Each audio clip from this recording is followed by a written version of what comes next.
Bound by Fate. Part 4: The Breaking Point. Imani didn't sleep that night.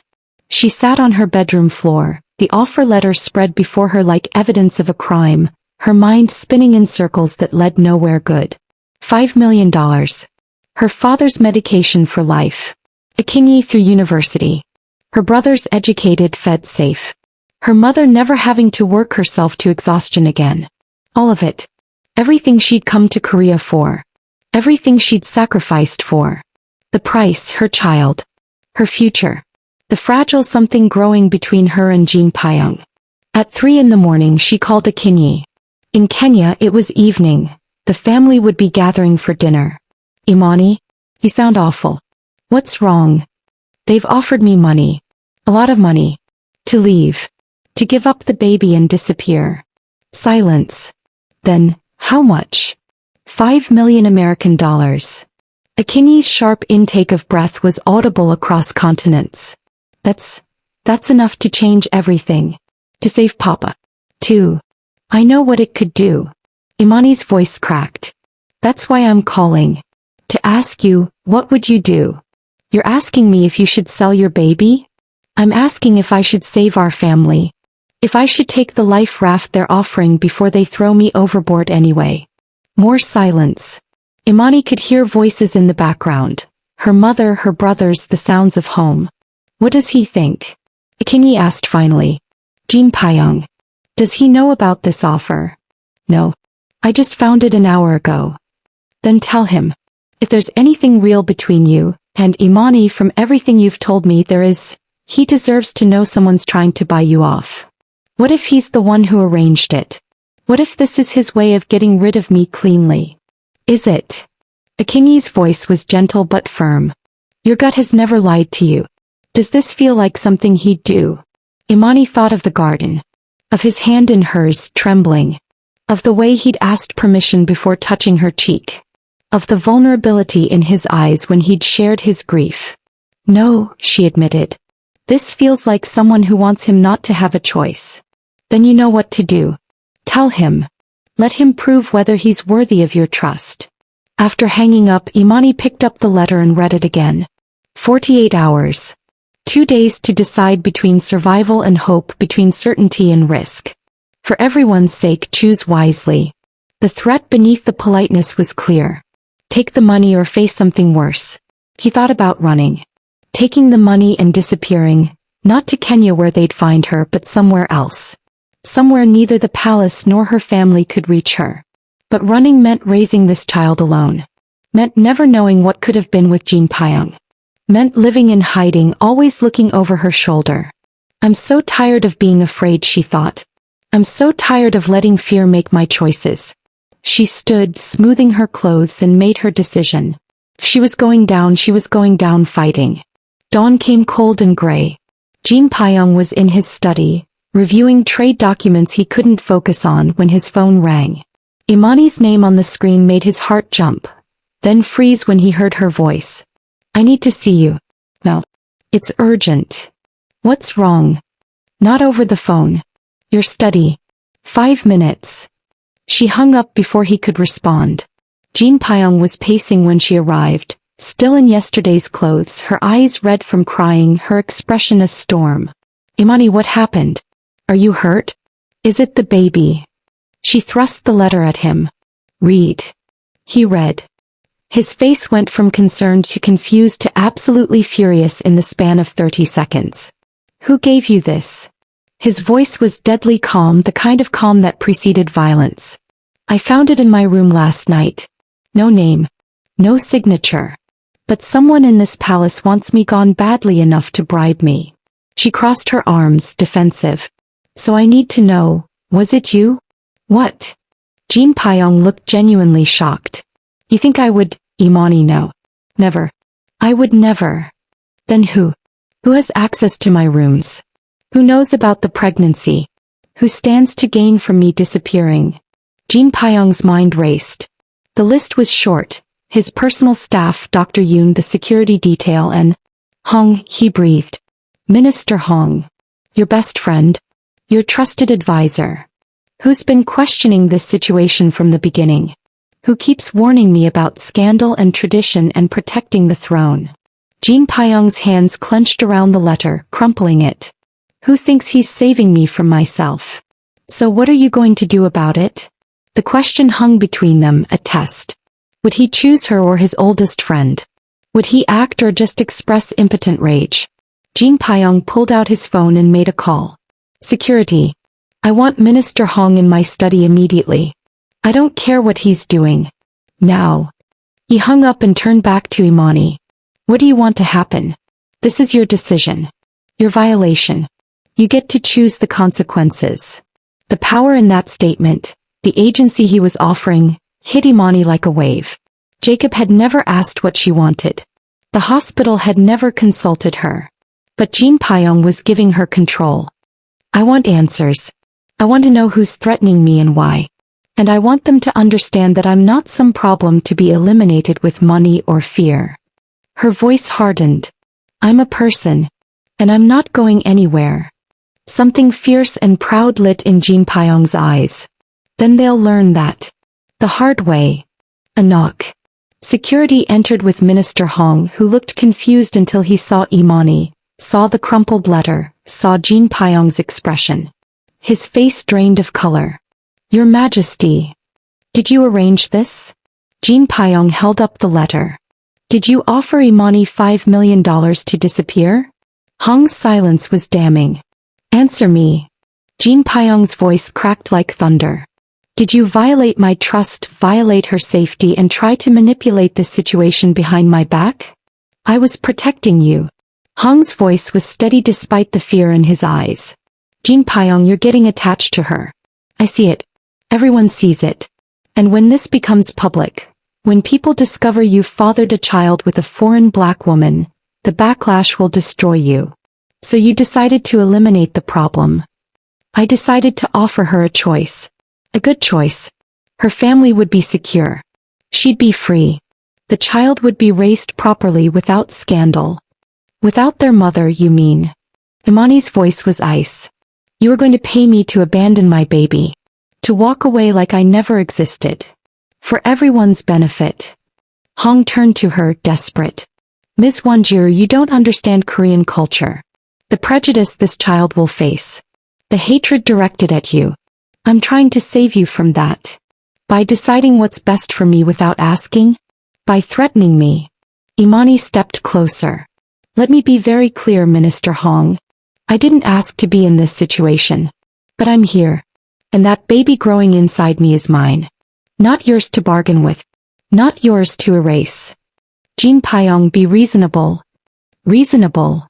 Jin Pyong's voice dropped to something dangerous. You went behind my back. You violated the sanctity of her private quarters. You tried to manipulate her with money and veiled threats. Tell me, Hong, what was plan B? If she refused the money, what then? Hong's silence spoke volumes. Oh God. Jin Pyong's face went white. You were going to hurt her. You were going to make her disappear. No. I would never. I was just going to make staying uncomfortable. Make her choose to leave on her own. By threatening her. By making her feel unsafe. Jin Pyong moved forward, and 2 security guards had to step between him and Hong. You've known me 30 years. Stood beside me through everything. And you still don't understand. I would rather lose the throne than lose another person I care about to political machinations. The admission, another person I care about hung in the air. Hong's expression crumbled. You're falling for her. Just like I feared. Jin Pyong, she's not Yoon. She can never be. She's not Yoon. She's Imani. And that's exactly why this matters. Jin Pyong's voice was firm. I loved Yoon with everything I had. Losing her nearly destroyed me. But she's gone. And I have a choice. Live in that grief forever or risk feeling something again. Risk being hurt again. Risk being human again. And if she destroys you, then at least I'll have lived. Really lived. Not just survived in this frozen palace, going through motions pretending duty is enough. He turned to Imani, his eyes raw. I don't know what this is between us. I don't know if it's love or just 2 broken people clinging to each other. But I want the chance to find out. And no Not you, not the council, not tradition, gets to take that choice from me. Imani's heart was hammering so hard she could barely breathe. This man, this king, was choosing her. Publicly. Definitively. In front of witnesses. What do you want me to do with him? Jin Pyong asked her, still giving her agency, still making this her choice. Imani looked at Hong, this man who'd tried to erase her, who'd seen her as nothing but a problem. She wanted to rage, to demand punishment, to make him hurt like she hurt. But she was so tired of anger. So tired of letting fear and rage control her life. I want him to understand something, she said quietly. I'm not going anywhere. Not because of money. Not because of threats. Not because people like him think I'm not good enough for this world. I'm staying because I choose to. Because my child deserves to know both their parents. And because, she looked at Jin Pyong, vulnerable and terrified and honest. Because I want to see what this could be. If you'll let me. The emotion in Jin Pyong's face was almost too much to witness.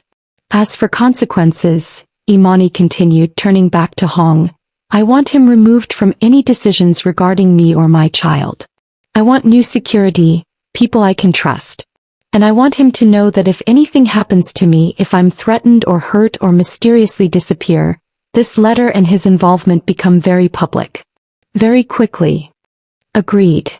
Jin Pyong nodded to security. Minister Hong, you're relieved of all duties regarding Ms. Wanjiru. You will have no contact with her, no access to her quarters, no involvement in any decisions about her or the child. Is that clear? Hong looked gutted. Jin Pyong, please. I was trying to help. You were trying to control. There's a difference. Jin Pyong's voice was tired. You're my oldest friend. I love you like a brother. But you crossed a line. And until you understand why that was wrong, I can't trust you near her.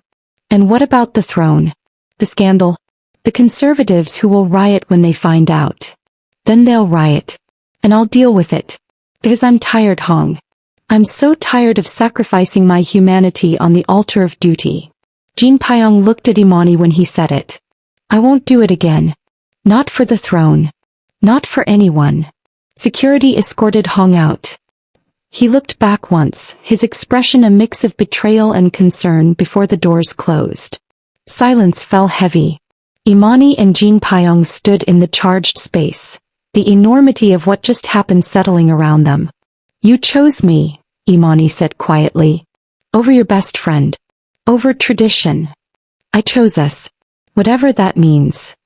Jin Pyong moved closer, carefully, asking permission with his eyes. I meant what I said. I don't know if this is love. It's too soon, too complicated. But it's real. And I want to see where it goes. Even knowing the cost, the scandal, the backlash. Especially knowing that. Because the alternative, living without risk, without feeling, that's not living at all. Imani felt tears sliding down her cheeks. I'm scared. Of trusting you. Of this. Of everything. I know. I'm scared too. He reached out slow enough that she could stop him and wiped a tear from her cheek. But maybe we can be scared together. That's what you said before. It's still true. They stood close. Not quite touching but sharing air, sharing space, sharing the terrifying vulnerability of two people choosing to try. What do we do now? Imani asked. Now. We figure out how to make this work. How to protect you and the baby. How to handle the inevitable storm when this becomes public. Jin Pyong's thumb traced her cheekbone, gentle as prayer. And maybe, we learn how to trust each other. Really trust. Not just survive together but build something real. I want that. Imani leaned slightly into his touch, a small surrender. But Jin Pyong, I need you to understand, I'm not Yoon. I'm never going to be patient and gentle and perfect. I'm going to challenge you. Question everything. Push back. Good. I don't want another Yoon. I want Imani, fierce and complicated and impossible. A smile ghosted across his lips. Besides, someone has to keep me human. Might as well be you. That's a terrible job. Then I'll pay you well. His smile turned genuine, warm. How about dinner? Every night? For the rest of this pregnancy? And maybe, after? Are you asking me to date you? Imani couldn't help the slight laugh. While I'm pregnant with your child, living in your palace, bound to you by biology and circumstance? I realize the timing is terrible. But yes. I'm asking if you'll give us, a real chance.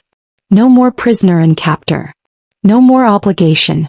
Just two people trying to figure out if what they're feeling is real. Imani searched his face. The vulnerability there, the hope, the fear that matched her own. One condition, she said. Anything. No more secrets.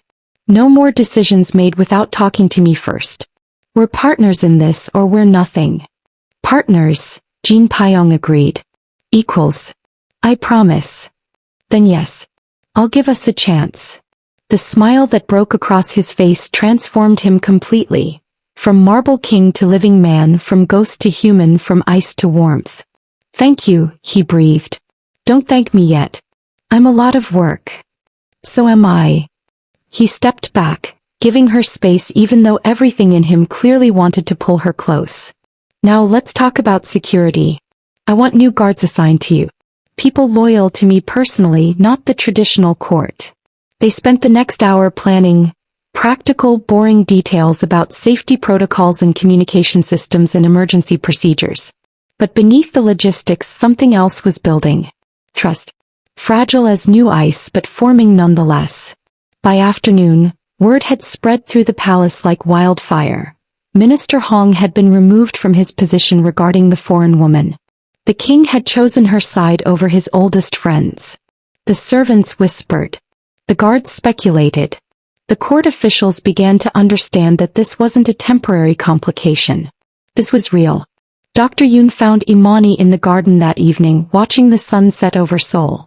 I heard what happened, she said, sitting beside Imani on a stone bench. How are you? Terrified. Hopeful. Confused. Imani laughed without humor. Take your pick. All valid. Dr. Yoon was quiet for a moment. He chose you today. Publicly. Do you understand what that means? That he's either brave or stupid? That he's healing. For 3 years I watched him die slowly. Becoming colder, harder, more isolated. Today he was alive again. Messy and emotional and human. Dr. Yoon smiled sadly. My niece would have liked you. Everyone keeps saying that. But I'm nothing like her. No. You're not. You're your own person. Fierce where she was gentle, guarded where she was open. But you have something crucial in common. What? You see him. Not the king. Not the legend. Just Jin Pyong, flawed and frightened and trying his best. Dr. Yoon touched Imani's hand. That's rarer than you think.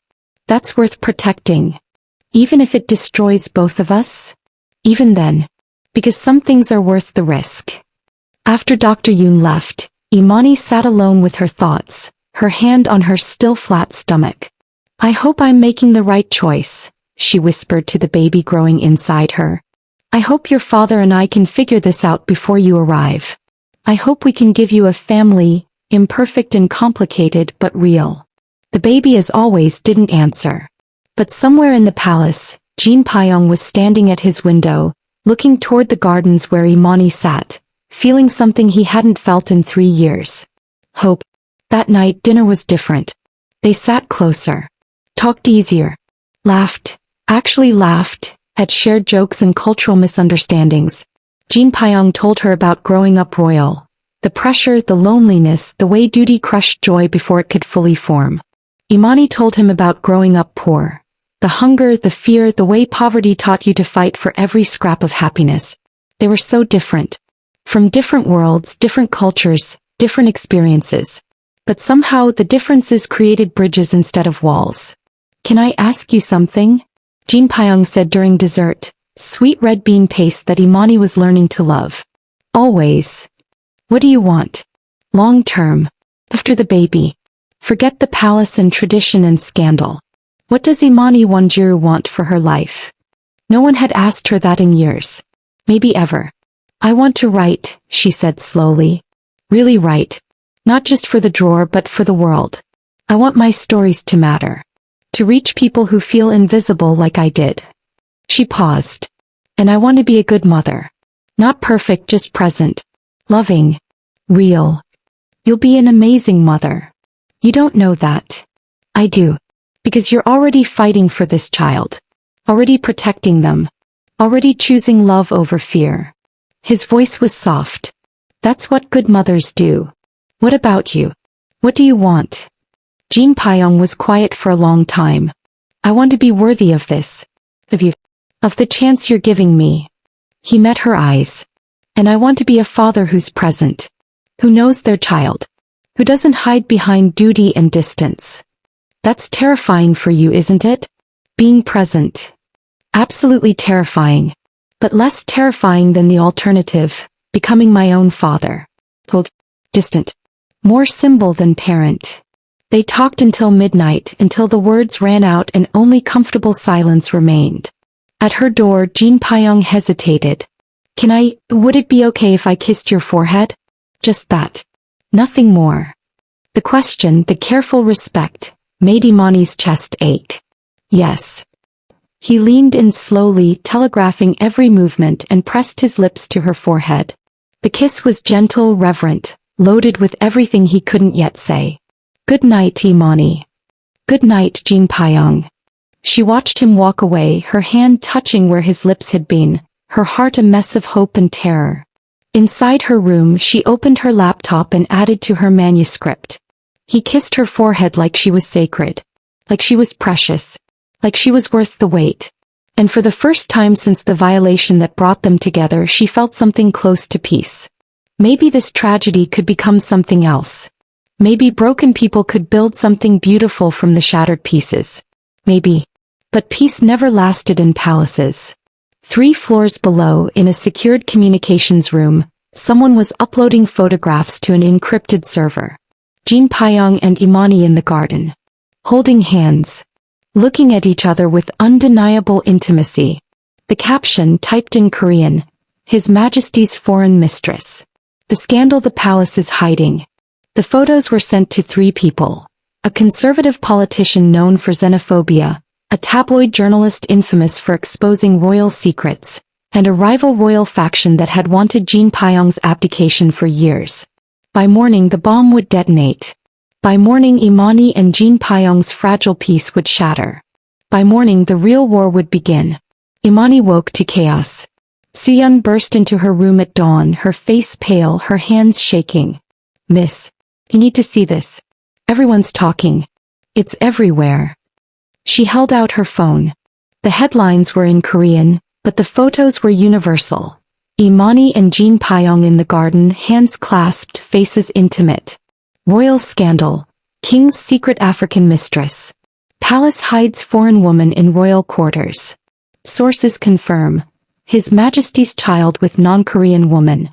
Imani's blood turned to ice. Oh God. It's all over social media. News sites. They're saying terrible things. With shaking hands, Imani opened her own phone. Her social media, dormant for weeks, was flooded. Comments in Korean and English. Some supportive, most not. Disgraceful. How dare he dishonor our traditions? A black woman carrying royal blood? This is an abomination. She's just a gold digger. Trapped him with a baby. Our king deserves better than foreign trash. The words blurred together. A tsunami of hatred, racism, xenophobia, everything she'd feared. Imani ran to the bathroom and vomited. Whether from morning sickness or sheer terror she couldn't tell. When she emerged, Jin Pyong was there. He looked like he hadn't slept. Like the world had ended overnight and he'd witnessed every moment. Imani. Did you see? Did you see what they're saying? I saw. His voice was raw. All of it. Every comment. Every threat. Every threat. Her blood froze. People are threatening me? Jin Pyong's silence was answer enough. I'm doubling your security. Tripling it. No one gets near you without clearance. And I'm arranging to make a statement. A statement saying what? That yes, you knocked up a random black woman by mistake? That I'm not your mistress but an accident. Hysteria etched into her voice. There's no statement that makes this okay. Then I'll tell the truth. All of it. The hospital's mistake. Your lack of consent. The fact that you're here under my protection not as a mistress but as what? What am I to you, Jin Pyong? Because right now the whole world thinks I'm a scandal. A problem. Something shameful to hide. You're not shameful. You're... He reached for her, stopped when she flinched. You're the woman I'm falling for. The mother of my child. The person who's made me feel human again. And look what that's cost us. Imani gestured to the phone, to the hatred pouring through it. Maybe Hong was right. Maybe I should take the money and disappear. Before this destroys you. No, Jin Pyong's voice was fierce. We don't run. We face this together. Easy for you to say. You're not the one they're calling trash. Gold digger. Whore. Tears streamed down her face. I knew this would happen. I knew they'd see me as nothing but my skin color and my poverty and my foreignness. Then they're wrong. And I'll spend every day proving how wrong they are. You can't fix this with grand gestures. You can't make an entire country stop being racist. No. But I can refuse to hide you. Refuse to be ashamed. Refuse to let their hatred define us. A knock interrupted them. Security entered, faces grim. Your Majesty. The Prime Minister is demanding an audience. The Council has convened an emergency session. And there are protesters gathering outside the palace gates. Jin Pyong's jaw clenched. How many? Hundreds. Growing every hour. Imani felt the world spinning. This was real. This was happening. She'd become a national scandal, a symbol of everything conservatives feared. Change, diversity, the erosion of tradition. I need to address the council, Jin Pyong said. Now. Before this spirals further. What should I do? Imani's voice was small. Stay here. Stay safe. Let me handle this. You mean let you fight my battles? I mean let me protect you. Please, Imani. Trust me. He wanted to. God, she wanted to. But trust was built slowly and destroyed quickly, and right now, every instinct screamed at her to run. Go, she said quietly. Do what you have to do. He hesitated, clearly wanting to stay, to comfort, to fix. Then duty called louder than his heart and he left. Imani sank to the floor, her phone still lighting up with hatred, her world crumbling faster than she could process. This is what happens when you dream too big, she thought. When you reach for something outside your grasp. The world slaps you back down. She opened her manuscript, her escape, her salvation, and couldn't write a single word. Because how do you write a happy ending when your real life is falling apart? The council chamber was chaos. 15 men, all older, all conservative, all furious, were shouting over each other. The Prime Minister sat at the head, his expression carved from stone. Jin Pyong entered and silence fell like a guillotine blade. Gentlemen, he said coldly. I assume you've seen the news. Seen it. One counselor stood red-faced. Your Majesty, the entire nation has seen it. You've made us a laughing stock. I've done nothing shameful. You've fathered a child with a foreign woman. A black woman. Do you understand what this does to our image? To our traditions? I understand that a hospital made a catastrophic mistake that has consequences. Jin Pyong's voice was ice. And I'm choosing to handle those consequences with honor. By protecting the mother of my child. By acknowledging the situation. You should be distancing yourself from her. Offering her compensation to disappear. That was tried. It failed. Jin Pyong's eyes were dangerous. She's not going anywhere. And neither am I. The Prime Minister finally spoke. Your Majesty, be reasonable. The people are already protesting. Conservative factions are calling for your abdication. This woman. Her name is Imani Wanjiru. This woman is a threat to the stability of the throne. To the monarchy itself. Then perhaps the monarchy needs to change. The words dropped like bombs. You would destroy centuries of tradition for one woman? Jin Pyong thought of Imani's face this morning. Terrified, strong, choosing to trust him despite every reason not to. Yes, he said simply. I would. Because traditions that require me to abandon my child, to dishonor an innocent woman, to pretend humanity is shameful. Those traditions deserve to die. The room erupted. Jin Pyong let them shout. Let them rage. Let them threaten. Then he raised his hand and the room fell silent. Here's what's going to happen, he said, his voice carrying the weight of centuries. I will make a public statement. I will explain the hospital's error. I will acknowledge Ms. Wanjiru as the mother of my child and my guest under royal protection. I will not hide her. I will not shame her.